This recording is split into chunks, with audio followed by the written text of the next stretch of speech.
आज हम करेंगे एरर डिटेक्शन और सेंटेंस की इंप्रूवमेंट कि कहाँ एरर है और उसको देख के उसके करेक्ट करेंगे और सेंटेंस को इंप्रूव करेंगे। मतलब सेंटेंस की जो मीनिंग है वो ग्रामेटिकली एरर दिया है यहाँ पे, अगर नहीं दिया है तो उसमें हमें नो एरर पे क्लिक करना है। ओके, तो हम देखते हैं, सेंटेंस पढ़ते हैं कि उसमें एरर कहाँ है। यू मस्ट अवॉइड राइडिंग, यहाँ पे यू मस्ट है, मस्ट होता है हमारा मॉडल, उसके साथ अवॉइड भी ऑन है, तो ये तो करेक्ट है। राइडिंग इन ए क्राउडेड बस, राइडिंग के साथ इन आता है, क्राउडेड बस मतलब जिस बस में भीड़ भरा होगा, और ट्रैवलिंग इन ए मेट्रो, ये भी करेक्ट है, ये करेक्ट है। ये during rush hour, rush hour मतलब भीड़ के समय पे, ये भी करेक्ट है। एज बोथ आर, क्योंकि यहाँ पे एक तो बस की बात किया और एक है मेट्रो की बात किया, तो यहाँ पे बोथ आर दोनों की बात किया तो बोथ भी करेक्ट है। आर आर तो प्लूरल होगा क्योंकि दोनों की बात बोला जा रहा है, ये भी करेक्ट है। एक्सपीरियंसेस, क्योंकि ये एक्सपीरियंस की बात किया, एक्सपीरियंस की बात किया तो ये भी करेक्ट है। अनप्लीजेंट एक्सपीरियंस, कैसा एक्सपीरियंस है अनप्लीजेंट, ये भी करेक्ट है, ये करेक्ट नहीं है। क्वाइट का मतलब होता है शांत, और यहां पे शांत के सेंस में नहीं आएगा, यहां पे QUIT ये वाला क्वाइट होना चाहिए था, यहां पे क्वाइट होना चाहिए था। इसका मतलब क्या होता है, इसका मतलब होता है काफी हद तक, मतलब you must avoid riding in a crowded bus और travelling in a metro during rush hours, both are quite unpleasant experiences, मतलब ये दोनों ही काफी हद तक अनप्लीजेंट एक्सपीरियंसेस है। तो यहाँ पे उसने क्वाइट का गलती, यहाँ पे ये जो दिया है क्वाइट, इसको शांत के सेंस में एडजेक्टिव नहीं देना चाहिए उसको, यहाँ पे क्या देना चाहिए था, क्वाइट QUIT देना चाहिए था। ओके, चलो सेकंड पे चलते हैं। इसमें you must not look down upon your parents advice, अभी तुम्हें जरूर अपनी पेरेंट्स की एडवाइस को अनदेखा करना नहीं चाहिए। यहां पे देखो ये फ्रेजल वर्ब है, याद रखना वर्ब के साथ अगर प्रेपोजिशन दिया है, प्रेप दिया है तो फ्रेजल वर्ब होता है, verb plus preposition is phrasal verb. पर यहां पे लुक डाउन इनटू नहीं होता है, वो लुक डाउन अपन होना चाहिए। मैं सेंटेंस पढ़ते वक्त ही बोल दिया कि we must not look down अपन, क्योंकि लुक डाउन इनटू नाम के फ्रेजल वर्ब का यहां पे ये नहीं होगा ना। ये देखो अगर मैं लिखता हूं लुक डाउन अपन UPON, तो इसका मीनिंग होता है लुक डाउन अपन मतलब होता है इंफेरियर समझना, छोटा समझना, अनदेखा करना। तो यहां पे नॉट बोला, नॉट बोला मतलब क्या, तुम्हारी पेरेंट्स की एडवाइसेस को अनदेखा नहीं करना चाहिए, तो लुक डाउन अपन देना चाहिए था, उसने लुक डाउन इनटू दिया। ओके, तो यहां पे गलत क्या था, इनटू को हमें ओपन करना चाहिए था। तीसरा देखते हैं, I told the tailor to made, ये तो बहुत आसान है, टू के बाद में वर्ब का भी ऑन आता है, याद रखना टू के बाद में हमेशा वर्ब का भी ऑन आता है। कुछ कुछ केसेस में टू के बाद में V4 भी आता है, V4 भी आता है, पर वो उसकी यूजेस अलग है। तुम अगर नॉन इन्फिनेटिव वर्ब पढ़ोगे, जीरंड क्या होता है, इन्फिनेटिव क्या है, पार्टिसिपल क्या है, तब तुम्हें पता लगेगा टू प्लस ये जो दा इन्फिनेटिव है कब यूज होता है और ये टू प्लस V4 कैसे यूज होता है। बट हमें अभी देखना है कि टू के बाद में V2, मेड क्या है, V2 है, मेक का MAKE, मेक का V2 है मेड, तो यहां पे तो मेड MAD, मेड V2 होना ही नहीं चाहिए, क्योंकि टू के बाद में V2 आता नहीं है, तो इसे क्या करना चाहिए था, मेक। हो गया, तो I told the tailor to make ये न्यू ड्रेस फॉर मी, मैंने टेलर को बोला कि मेरे लिए एक नया ड्रेस बनाइए। आगे देखते हैं, देखो द रिवर अपियर्स टू, देखो द रिवर, यहां पे रिवर क्या है, सिंगुलर है, तो वर्ब का V5 आया। अपियर्स क्या है, अपियर का V5 फॉर्म है अपियर्स, तो सिंगुलर है उसके लिए V5 लगाया, ये भी तो सिंगुलर है, V5 हमेशा सिंगुलर होता है ना, ये करेक्ट है। ये सिंगुलर सब्जेक्ट है, ये वर्ब का V5 है, जो V5 हमेशा सिंगुलर होता है और उसके लास्ट में S रहता है, तो ये करेक्ट है। टू हैव के बाद में वर्ब का V3 आता है, और ये गॉट भी वर्ब का V2 और V3 दोनों ही है, तो ये V3 भी है, गॉट, ठीक है ना। गेट का आप देख सकते हो, अगर गेट में लिखता हूं गेट का गॉट होता है और V3 भी गॉट होता है, V4 गेटिंग होता है, V5 गेट्स होता है, ठीक है, GETS गेट्स। तो ये हुआ V5, ये हुआ V4, ये हुआ V3, ये हुआ V2, ये V1। ये तो हमारा प्लूरल है, ये हमारा सिंगुलर है, और ये तो सिंगुलर प्लूरल दोनों है। तो यहाँ पे टू हैव के बाद में गॉट, टू हैव के बाद में शॉट, ये सारा आता है, तो यहाँ पे कोई गलत नहीं था। इट्स नेम, इसकी नेम, रिवर का जो नेम, उसका नेम बात किया, अपोस्ट्रोफ नहीं दिया, बहुत बढ़िया, गलत नहीं है। अपोस्ट्रोफ देता तो गलत होता। From the town near by, from मतलब नजदीकी नियर बाय टाउन से। यहाँ पे एक चीज याद रखना है कि अगर ये नियर बाय, कुछ बच्चे सोचेंगे ना sir the river appears to got its name from the nearby town, पर वो गलत है। क्यों गलत है? ये नियर बाय आपको याद रखना है। देखो मैं कुछ चीजें बता देता हूं। एक है नियर, नियर जो है वो एडवर्ब भी होता है और प्रीपोजिशन भी होता है। तो यहां पे अगर नियर द टाउन राइट होता, क्योंकि प्रीपोजिशन नाउन के सामने आता है, ठीक है। पर यहां पे ये क्या था, हमारा नाउन था, इसके सामने एडवर्ब क्यों आएगा? देखो दूसरा है near by, NEARBY, near by. Near by अगर ये,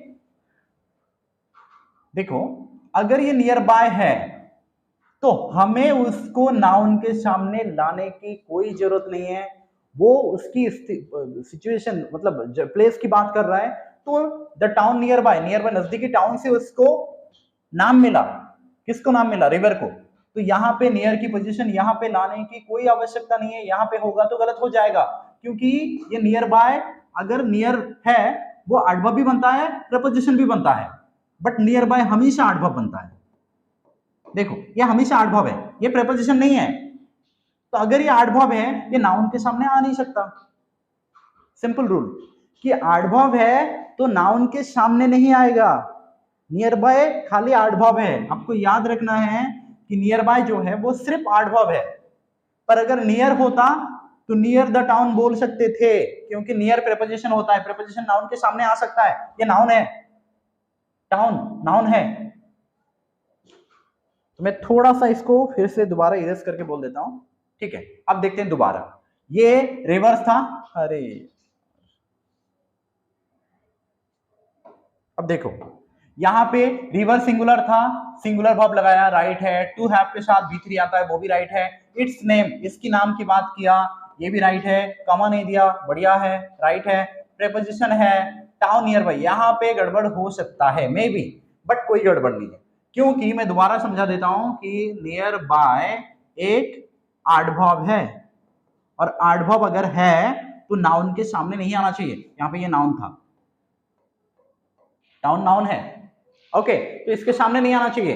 अगर यहाँ पे नियर होता, मैं क्लियर कट बता देता हूं, अगर नियर होता तो नियर प्रीपोजिशन भी होता है और नियर एडवर्ब ऑफ प्लेस भी होता है। एडवर्ब प्लेस भी है, near, near place PLS, near, here, there, okay, up, down, in front of, right, left, front, forward, backward, up, down, ये सारा प्रीपोजिशन का प्लेस ऑफ प्रीपोजिशन है।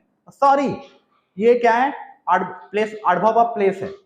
ये सारे up down, in front, in forward, backward, right, left, near, okay, far, ये सारा adverb of place है।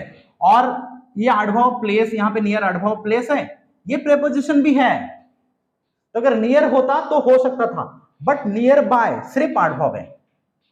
नजदीकी शहर नहीं, टाउन की बात किया जा रहा था, तो यहाँ पे कोई गलत नहीं है। तो यहाँ पे ये इज द राइट आंसर, ये राइट है, नो एरर। मतलब इस सेंटेंस में कोई गलत नहीं था। क्योंकि मैं ज्यादातर नो एरर पे इतना टाइम इसलिए लेता हूँ क्योंकि बच्चे अगर नो एरर जो होता है उसको समझना बहुत मुश्किल होता है।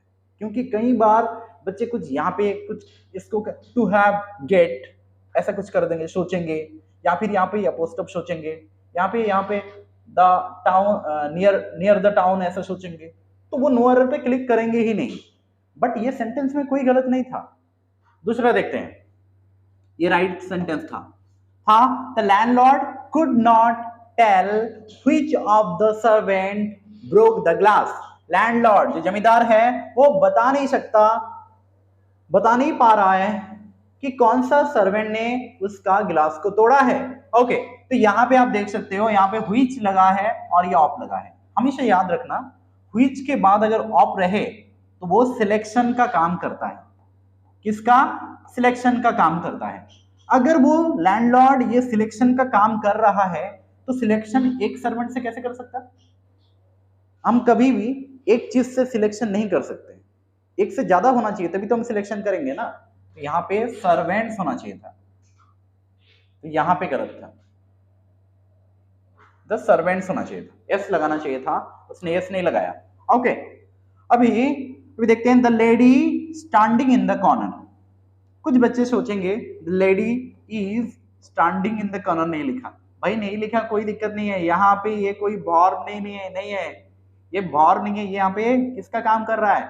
यहाँ पे वो नाउन का काम कर रहा है। कौन सा लेडी? जो लड़की खड़ी है in the corner is fat, जो लड़की कोने में खड़ी है वो मोटी है। तो यहाँ पे कोई गलत नहीं है, ये नो एरर है। अब देखो मैं लॉजिक बता रहा हूँ क्यों नो एरर है, बारीकी से आपको देखना है। मैं इसको थोड़ा सा इरेज कर देता हूँ, ठीक है, ठीक है। अब बारीकी से इसको देखते हैं। तो पहले फिर से ये करके आते हैं कि यहाँ पे नो एरर था, यहाँ पे ये नो एरर था, यहाँ पे ये सर्वेंट्स होना चाहिए था, सर्वेंट्स होना चाहिए था, यहीं पे एरर था, यहाँ पे ये नो एरर है। सवाल ये है क्यों है? देखो द लेडी, कुछ बच्चे सोचेंगे कि the lady is standing in the corner is fat. अब देखो अगर आप यहाँ पे इज स्टैंडिंग लगाते हो तो ये सब्जेक्ट हुआ, ये वर्ब हुआ, ये उसके ऑब्जेक्ट हुआ, पर इसमें ये तो प्रेपोजिशन है, प्रेपोजिशन के बाद में तो ऑब्जेक्ट आता है। प्रेपोजिशन के बाद याद रखना, प्रेपोजिशन एक फ्रेज बनाता है, तो फ्रेज का इधर एक पार्ट हुआ, इधर एक पार्ट हुआ, तो ये ऑब्जेक्ट है। तो अभी ये ऑब्जेक्ट है तो इसका क्या ये वर्ब होगा? समझ नहीं आया ना? ऑब्जेक्ट का वर्ब होना चाहिए ना, सब्जेक्ट का वर्ब होना चाहिए, सब्जेक्ट का होना चाहिए, ये ऑब्जेक्ट है। ऐसे भी आप सोच सकते हो, this is also a logic. But अगर आप बोलोगे कि सर ये लॉजिक हमें नहीं लगाना है कि ये क्या प्रेपोजिशन है क्या ऑब्जेक्ट है, आप सीधा सीधा देखो एक लड़की है, लेडी है जो खड़ी है, तो ये लेडी कौन सी लेडी? जो लेडी खड़ी है, तो ये वर्ब कैसे हुआ? ये नाउन है, मतलब जो लेडी खड़ी लड़की, मतलब एक लेडी है जो खड़ी है, मतलब खड़ी हुई लेडी कहाँ खड़ी है? कॉर्नर में खड़ी है, तो यहाँ पे कोई गलत नहीं था, ये नाउन था। और ये यहाँ पे इन द कॉर्नर, अब यहाँ पे भी एक ट्रैप है। बहुत बच्चे सोचते हैं सर इन द कॉर्नर नहीं होना चाहिए, एट द कॉर्नर होना चाहिए। बेटा एक चीज याद रखना है हमें कि एट द कॉर्नर भी होता है, इन द कॉर्नर भी होता है, ऑन द कॉर्नर भी होता है।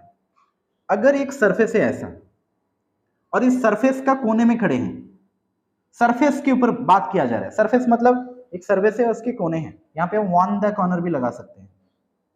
अगर हमें कोई सरफेस की बात नहीं किया, नॉर्मली एक जगह को पॉइंट आउट किया, तो वहां पे एट द कॉर्नर भी लगा सकते हैं। एक जगह पे बोला एट द ओमफेड शॉप, तो ओमफेड शॉप को पॉइंट आउट किया है, तो वहां पे एट द कॉर्नर भी हो सकता है। बट ये बोल रहे हैं कि एक फिगर है जो क्लोज्ड है, आप ऐसा क्यूब मान लो, 3D क्यूब ले लेते हैं, यहाँ पे ये क्लोज फिगर है, और इस क्लोज फिगर मान लो एक रूम ऐसा है, क्यूब रूम है, जैसे ये रूम एक क्यूबॉइड है, तो इसका कोई कोने में है, तो उसको इन द कॉर्नर बोल सकते हैं, क्योंकि वो मेंशन कर रहा है कि एक क्लोज्ड फिगर, एक घर है या हॉल है जिसकी कोने में वो खड़ी है, जो लेडी खड़ी है कोने में वो फैट है। कोई गलत नहीं था, इन द कॉर्नर भी हो सकता है क्योंकि ये क्लोज फिगर की बात कर रहा होगा। ओके, तो यहाँ पे क्या हुआ? No error. नेक्स्ट पे चलते हैं।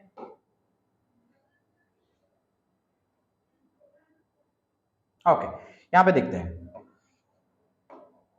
Okay, the lack of required vitamins and minerals lead against several complications in the human body। मतलब विटामिन की और मिनरल्स की लैक से हमारी बॉडी में सेवरल कॉम्प्लिकेशंस आ जाता है। ओके, हम समझेंगे कि मैंने अभी भी बोला है ऑफ प्रेपोजिशन है, क्या है? प्रेप है, प्रेपोजिशन है, प्रेपोजिशन, तो इसके सामने सब्जेक्ट होता है, तो इसका मतलब ये लैक हमारा सब्जेक्ट है। अभी हमें डिसाइड करना है सब्जेक्ट होने के लिए नाउन नहीं तो प्रोनाउन होना चाहिए, ये तो नाउन है। ओके, तो सब्जेक्ट सिंगुलर भी हो सकता है, प्लूरल भी हो सकता है। लैक्स नहीं बोला, यहाँ पे ये सब्जेक्ट था, ये सारा क्या था? ऑब्जेक्ट था। मैंने बोला है प्रेपोजिशन का सहारा ले सकते हो। तो यहाँ पे ये सब्जेक्ट है हमारा क्या, ये लैक हमारा सब्जेक्ट है और ये सिंगुलर है, और इसके लिए उसने वर्ब लगाया लीड। ओके, तो ये लीड हमारा V1 है। क्या ये राइट है? नहीं। अभी सवाल आता है कि इसको करे क्या, ये तो गलत है, पकड़ लिया गलत को। यहां पे लीड, देखो लीड्स अगेंस्ट, लीड्स के साथ भी याद रखना, यहां पे बारीकी से देखना, यहां पे क्योंकि ये सिंगुलर था और ये हमारा क्या हुआ, प्लूरल वर्ब दिया, ठीक है। तो यहाँ पे अगर lack of vitamins and minerals, ये सिंगुलर है, ये लीड दिया, इसको क्या हमें पास्ट टेंस में लेके जाना चाहिए। दूसरी बात मैं बता दूं, लीड के साथ अगेंस्ट नहीं आता है, लीड के साथ हमारा टू आता है। तो एक होगा लीड टू, एक होगा लेड टू, ये दोनों में से कोई एक होगा, ठीक है। अभी सवाल ये आता है कि क्यों होगा सर। देखो ये अगर सिंगुलर है तो यहाँ पे सिंगुलर लगाना चाहिए था, लीड्स टू, सॉरी मैंने गलत बोला था, ये सिंगुलर है तो लीड्स टू या फिर लेड टू। लेड टू क्यों, अगर पास्ट की बात करें तो लेड टू, या अगर प्रेजेंट की बात करें तो लीड टू, लीड्स टू। तो हमें ये सेंटेंस को प्रेजेंट में बोलना चाहिए या पास्ट में बोलना चाहिए। ऑब्वियसली ये सेंटेंस प्रेजेंट में होना चाहिए, क्योंकि अक्सर ये होता है, हर बार होता है कि रिक्वायर्ड विटामिन मिनरल्स नहीं होता है हमारी बॉडी में, तो बहुत सारे कॉम्प्लिकेशन आ जाता है। तो आंसर क्या होना चाहिए, लीड्स टू सेवरल कॉम्प्लिकेशन। क्यों, क्योंकि यहाँ पे सिंगुलर था तो लीड V5, उसने V1 लगाया, हमें V5 करना है। V5 करने के लिए हम यस, यस और IS को लगाते हैं वर्ब के साथ, तो लीड के साथ थोड़ी ना यस लगेगा। लेडीज ऐसा होता है, लेडीज होता है क्या, वो तो वर्ब नहीं होता है ना लेडीज, और ये ऐसा लीडीज ऐसा नाम के कोई वर्ड ही नहीं है, यस लगाना है, लीड्स टू। यहाँ पे क्या होना चाहिए था, लीड्स टू। क्यों टू क्यों हुआ, क्योंकि लीड के बाद में प्रीपोजिशन अगेंस्ट नहीं आता है, टू आता है, समझ आया।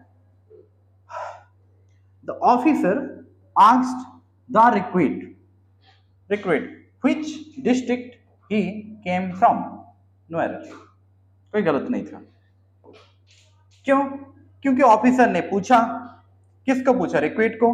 रिक्रूट मतलब जो रिक्वायर्ड, वो एक व्यक्ति है जो रिक्रूट करता है। ओके, व्हिच डिस्ट्रिक्ट, यहाँ पे देखो व्हिच के बाद में ऑफ नहीं था। मैंने क्या बोला था, अभी बोला था कि व्हिच के बाद में व्हिच ऑफ होता है तो हम सिलेक्शन की काम करता है, याद रखना है।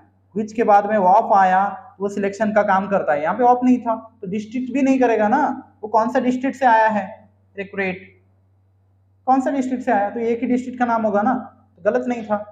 ही केम फ्रॉम, यहाँ पे V2 था, पास्ट टेंस में जा रहा था सेंटेंस, इधर भी V2 है, पास्ट टेंस में जा रहा है, कोई गलत नहीं है, करेक्ट है। समझ आया। It was not possible for we, ये पढ़ने की पूरा जरूरत नहीं है, फॉर वी नहीं होता है।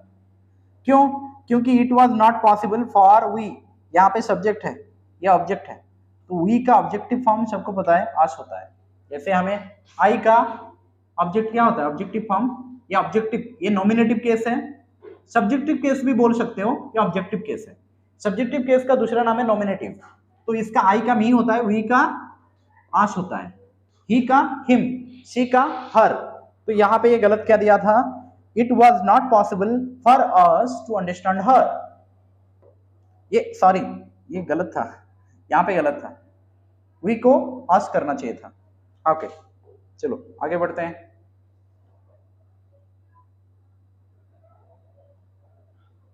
Okay, Dussehra celebration, celebrations S है, मतलब ये सेंटेंस का सब्जेक्ट प्लूरल में जा रहा है। इन मैसूर, कहां पे, मैसूर में, दिस ईयर, इस ईयर की मैसूर की दशहरा सेलिब्रेशन की बात कर रहा है। यहाँ पे ये सब्जेक्ट था और ये प्लूरल में जा रहा था, आर, वेरी गुड, आर लगाया, ये भी करेक्ट है, ये करेक्ट है। कहां पे हो रहा था, प्लेस की नाम बताया, ये करेक्ट है। प्रीपोजिशन के सामने सब्जेक्ट होता है, ये करेक्ट है, सब्जेक्ट होता है, ये प्लूरल दिया है, वर्ब प्लूरल दिया, करेक्ट है। ग्रांडेस्ट देन, देन के बाद में हमेशा डिग्री 2 आना चाहिए, ग्रांडेस्ट नहीं, क्या होना चाहिए था, ग्रांडर, क्योंकि then he is better than me, he is better than I होता है ना, होता है। तो ये समझ पा रहे हो, क्योंकि सब्जेक्ट की कंपैरिजन सब्जेक्ट से होना चाहिए।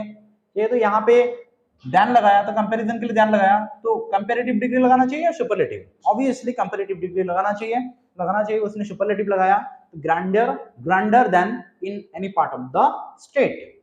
ओके, अभी चलते हैं इस पे। The road from my house to temple is full of potholes. Potholes मतलब होता है गड्ढा। हमारे घर से जो मंदिर को जाता है, हमारी घर मान लो यहाँ पे है, यहाँ से मंदिर को जो रोड जाता है, उस रोड में बहुत सारा गड्ढा है, पटहोल्स है, जिसमें पानी रहता है ना। पटहोल्स में बारिश के मौसम में क्या होती है, ज्यादातर पानी पटहोल्स में, जो गड्ढा ऐसा सा होता है ना, पिट टाइप, उसमें। तो उसने बोला कि हमारे घर से जो रोड मंदिर को जाता है, तो हमारा घर से मतलब घर से मंदिर, तो पर्टिकुलर मंदिर हुआ, यहाँ पे तो दा लगाना चाहिए था। समझ आया? The road from my house, हमारी घर से जो मंदिर को जाता है, तो सारे मंदिर को थोड़ी ना जाता है, पर्टिकुलरली एक मंदिर की, खास मंदिर की बात हो रही है, तो वहां पे दा, तो इसको क्या होना चाहिए था, the road from my house to the temple is full of potholes, तो यहाँ पे दा लगाना चाहिए था। My visiting to my family are few and far between. My visiting ये सब्जेक्ट था, आईएनजी है, फिर भी ये नाउन का काम कर रहा है, सब्जेक्ट है, ये सब्जेक्ट यहाँ पे सिंगुलर है।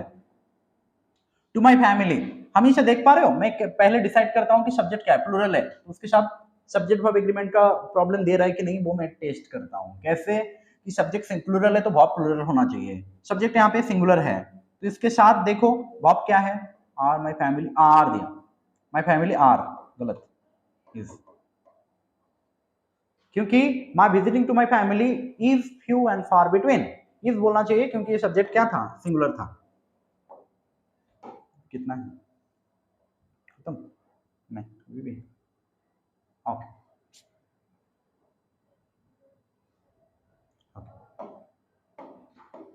अभी इट हैज, अरे ये तो यहाँ पे गलत, इट के साथ हैव नहीं लगता, इट हैज, इट सिंगुलर है और पढ़ने की जरूरत भी नहीं है, इट के साथ हैज लगता है, इट हैज बीन, तो ये गलत था। ओके, दूसरा, I asked the shopkeeper do you have change for a 500। आई के साथ आस्क्ड लिखा, V2 Bob, sentence past tense में जा रहा है, कोई दिक्कत नहीं है। शॉपकीपर को पूछा, ब्रैकेट इन्वर्टेड कॉमा के अंदर है, तो वो प्रेजेंट टेंस हो सकता है, डायरेक्ट स्पीच में बोला है। डू यू हैव चेंज, क्या आपके पास चेंज है, फॉर ए 500, ये है, आर्टिकल लगाया, कितना रुपीज, 500 रुपीज, रुपी, अरे ये तो नंबर है 500, तो नंबर आठवां नंबर हुआ ये, सॉरी ये तो सॉरी एडजेक्टिव, तो 500 नंबर है, तो ये एडजेक्टिव होना चाहिए, एडजेक्टिव का प्लूरल नहीं होता। ये रुपीस का रुपीस एस काटो, क्यों, क्योंकि ये एडजेक्टिव है और एडजेक्टिव का प्लूरल नहीं होता है, याद रखना है आपको। पार्ट सब स्पीच में वर्ब का सिंगुलर प्लूरल है, नाउन का सिंगुलर प्लूरल है, प्रोनाउन का सिंगुलर प्लूरल है, और किसी का भी नहीं है। ये एडजेक्टिव था, क्यों, क्योंकि कितना रुपी नोट, ये नाउन था, इसकी क्वालिटी बता रहा है 500 रुपी नोट। मैं दोबारा समझा देता हूँ, देखो बारीकी से आपको देखना है ये, अरे क्या हो रहा है, ओ सॉरी, यहाँ पे ये नोट नाउन था, कितना नोट, 500 रुपीज नोट, तो रुपीज नहीं बोलना चाहिए, 500 रुपी नोट, क्योंकि ये एडजेक्टिव था और एडजेक्टिव का प्लूरल नहीं बनता है, एडजेक्टिव का सिंगुलर प्लूरल नहीं बनता है, प्लूरल नहीं है ना, तो 500 रुपी नोट होना चाहिए था, तो गलत यहाँ पे था। शी वांटेड टेलिंग यू, ये तो गलत यहीं पे है, whom you could के साथ beyond लगाया, ये राइट है। फॉर योर प्रॉब्लम, तुम्हारी प्रॉब्लम की बात किया, ये राइट है, और तुम्हारी प्रॉब्लम की बात किया, ये राइट है, राइट है।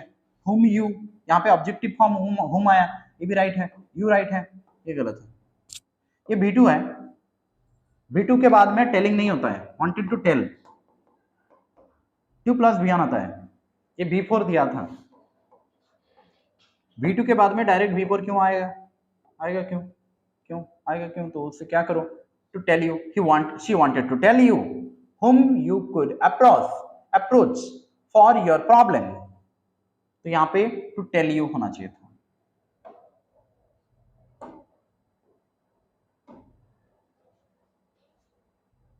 खत्म, ओके, ऑल द बेस्ट।